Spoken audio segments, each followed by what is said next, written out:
Assalamualaikum warahmatullahi wabarakatuh. Perkenalkan, nama saya Restu Dwi Putra, NIM saya 411-2001-0079, jurusan Teknik Sipil Universitas Mercubuana. Hari ini saya akan mempresentasikan materi PPT saya sendiri, yaitu yang berjudul Berpikir Positif, Komunikasi, dan Potensi Diri. Pengertian positive thinking ialah berpikir positif dengan cara melihat sesuatu tanpa melihat sisi negatif dan mengambil hikmah di balik masalah yang menimpa. Menurut Susutyo, berpikir positif adalah kemampuan seseorang untuk memusatkan perhatian pada sisi positif dan keadaan diri, orang lain, dan situasi yang dihadapi. Berpikir positif tidak akan datang dengan sendirinya, melainkan sebuah keterampilan yang harus dipelajari. Lalu, kenapa kita harus berpikir positif? Karena berpikir positif akan membuat kita jauh lebih tenang, dan terkadang ide baik pun akan bermunculan saat kita berpikir positif. Selain itu, ada beberapa hal lain seperti bahagia. Sebenarnya bahagia itu datang dari diri kita sendiri dan masalah sikap. Seringkali kebahagiaan tidak bergantung dari sekeliling kita, melainkan bahagia itu datang sendiri. Yang kedua, motivasi.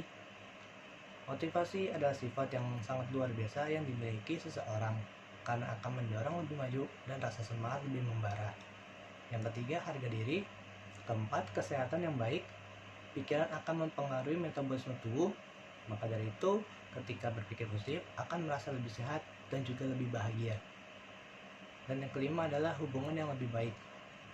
Saat kita positif, cenderung kita memilih atau tertarik dengan orang yang berperilaku positif. Lalu, apa manfaatnya? Manfaatnya adalah berpikir positif dalam keluarga. Salah satu berpikir positif di lingkungan keluarga adalah saling berdiskusi tentang hal apapun, baik suka atau tidak suka. Dan menjadi permasalahan itu diarahkan dengan cara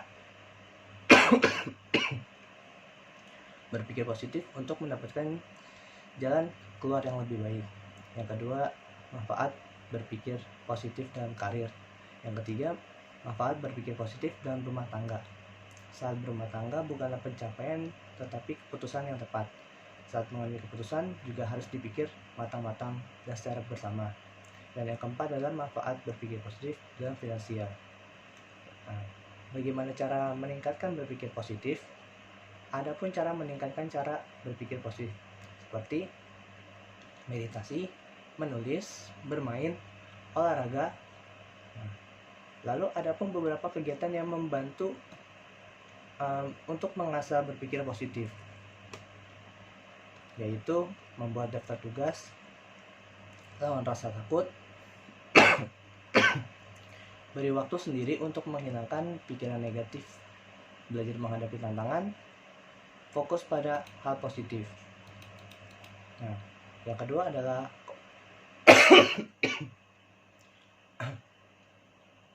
komunikasi efektif. Menurut Stewart L2B Sylvia Moss, komunikasi dikatakan efektif apabila orang berhasil menyampaikan apa yang dimaksudkannya oleh pengirim atau sumber berkaitan erat dengan rangsangan yang ditangkap dan dipahami oleh penerima. Ada 5 hal yang dapat dijadikan ukuran bagi komunikasi, yaitu A. Pemahaman. Arti pokok dari pemahaman adalah penerimaan yang cermat atas kandungan rangsangan seperti yang dimaksudkan oleh pengirim pesan. Yang kedua adalah kesenangan. Tidak semua komunikasi ditunjukkan untuk menyampaikan maksud tertentu. Sebenarnya tujuan mazhab analisis transaksional adalah sekedar berkomunikasi dengan orang lain untuk menimbulkan kesejahteraan bersama. Yang ketiga adalah mempengaruhi sikap. Tindakan mempengaruhi orang lain merupakan bagian dari kehidupan sehari-hari. Dalam berbagai situasi, kita berusaha mempengaruhi sikap orang lain dan berusaha agar orang lain memahami ucapan kita. Yang keempat adalah memperbaiki hubungan. sudah menjadi keyakinan umum bahwa bila seseorang dapat memilih kata yang tepat. Dan yang terakhir adalah tindakan, mendorong orang lain untuk melakukan tindakan yang sesuai dengan yang kita inginkan, merupakan hasil yang paling sulit dicapai dalam komunikasi.